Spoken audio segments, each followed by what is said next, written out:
Hey guys, this is Kellen Brown, 5th degree black belt master at the Asian Arts Center Taekwondo School located in Dayton, Ohio. I'm here to give a basic review and demonstration of the Arbiter Stunt Saber by Ultrasabers. I got this in the mail about a week ago and I was really excited when I got it because I've wanted one of these for a real long time. As you can probably tell, I've been a really big Star Wars fan for as long as I can remember, growing up with the movies and still watching the movies today. It's a really cool saber. I chose this one for a few different reasons. Number one, it does have the look like the Obi-Wan Kenobi and Luke Skywalker's second lightsaber. And the other reason why I chose it is because it has these really nice grips here at the top and at the bottom, so I can hold it like a traditional katana, because I practice both Kendo and Gumdo, both the Japanese and Korean forms of sword play. The sword is really heavy duty. The blade itself, I've never really seen anybody dent one of these things or put like heavy scratches in it. I've watched a few videos where guys tried to break these things, and the only way they could break it is if they took their whole body weight and hung off the sword from the ceiling or something like that, and eventually it would bend and snap in half. But it was a pretty clean break when those guys broke it in the video. And as I said, it would be very hard to actually break one of these things. Those guys like hammered everything they could on it, or like whacked it against all kinds of surfaces and nothing. So that was pretty cool. I was very impressed with that. The other thing I'm really impressed with is that the actual hilt is made from T6 aircraft grade aluminum, and it is pretty heavy duty. I don't think I could put a lot of dents in the hilt itself as well, but it's also very light, which is very impressive. As you can see, the grips here at the bottom have these really nice grooves, has this really good stopping point so you don't go too far past the hilt, and it's also a nice grip in itself. The grip here at the very top has all these nice grooves. I get a lot of strength in the grip there. And it has this nice spot right up here where I could also spin the blade real easily in my hand. As I said, it's nice and light, so real cool to be able to move fast with this, but still be able to fight with other stunt sabers and not worry about damaging the blade at all. So I chose a Sunrider's Destiny color that is specific to their website. It's kind of like a teal color. I'll be able to show you guys that color here in just a second once I turn off the lights. And yeah, it's pretty cool. I can't be more happy with my purchase so far. I did get the one that is just basic light, no sound. I am able to upgrade this one to sound if I'd like to. I just have to go to the website and basically just order the extra parts and kind of upgrade it myself. Or I know I have the option to also send it back into Ultrasabers and have them upgrade it just for the extra price that it'll cost.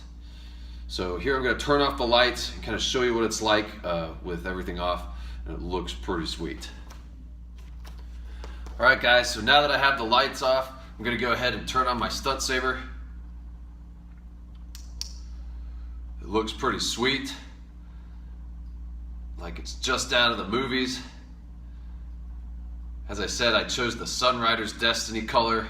It's kind of like a teal color. You know, it's kind of showing up a little bit more green on the video, but definitely when you're in person with the saber, it definitely has more of that kind of bluish green tint. I did choose this color of blade because I really like the green, I really like the blue, so I kind of chose something that was going to be in between. I really couldn't make up my mind about either one. And I saw that they had the Sunrider's Destiny color at ultrasabers.com and really like the color. It's really unique, pretty sweet. I believe this color has only been in the EU of the Star Wars universe, but pretty impressive. This light does illuminate the whole entire room, as you might be able to see. It lights up my whole house when I have it on in the house. Pretty cool. The blade is 36 inches. And at ultrasabers.com they do sell different length blades. The hilt that I have is 14 inches. Most of their hilt are actually about 12 inches. They do have some smaller ones for kid sizes or people who want to have like small sizes for dual wielding or just for small hands and that kind of thing. But yeah, pretty impressive. But what I'm going to show you here, back up a little bit, is just a basic spin move. You're going to let your hand in the right being kind of close to the top, or if you have like a top grip, you want to put it there. You're just going to let the weight of the sword go down. You're going to grip it with your thumb and open up your fingers. And just let the sword spin with its weight. Kind of let the weight of the Stunt Saber spin itself. And you're just kind of holding the Stunt Saber with your thumb grip, opening up the fingers. I'm going to get a little bit closer so you can see what I'm talking about. Just kind of open up the fingers like that and let the blade spin in your hand, keeping it in the web of your thumb and pointer finger, gripping it with the thumb. You want to make sure that the thumb kind of comes in bent like that. Now eventually, once you get used to the weight of your saber and the motion with the wrist and getting the wrist a little bit stronger, you will also start to kind of get your fingertips onto the hilt of your Stunt Saber, just like so. That helps you control a little bit better. Lets you spin a little bit faster, like so, once you get used to it.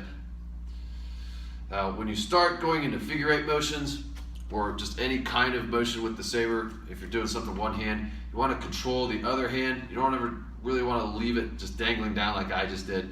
You just really want to keep it up here. You can even put it behind your back, kind of like a fencing style. I usually just put it up here to cover. That's so you can keep your body pretty centered, and also so you can just kind of grip the bottom if you need to go to a two-handed grip from a single-handed grip really quick.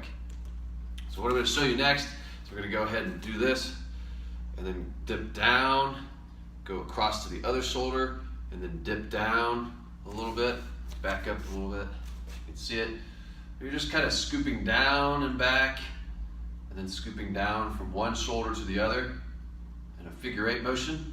You want to do this nice arch with the tip of your blade and extending your arm all the way out, just kind of letting, once again, the weight of your blade spin as you go from side to side. Keep the other hand controlled. Just get used to that nice arching swing that you have with your Stunt Saber.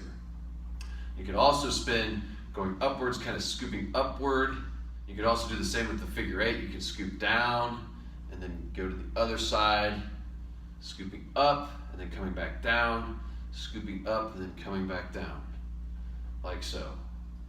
Once again, letting the thumb grip, keeping the hilt kind of in the web between your thumb and your pointer finger, like so. And eventually you can start spinning faster as you get used to it. Once you start getting your fingertips on the hilt with the spin, you'll start having more control. Good, all right. So there we have it, the Arbiter Stunt Saber by Ultrasabers. I'm really impressed with the company. They've been great with customer service and could be more happier with my purchase here. I want to thank you for watching the video today. Soon I'll have some more instructional videos on striking and blocking with the Stunt Saber. Once again, thank you for watching the video. If you did like the material on the video today, please like it and subscribe to my channel, Kellen A. Brown at youtube.com. And I hope to see you guys soon.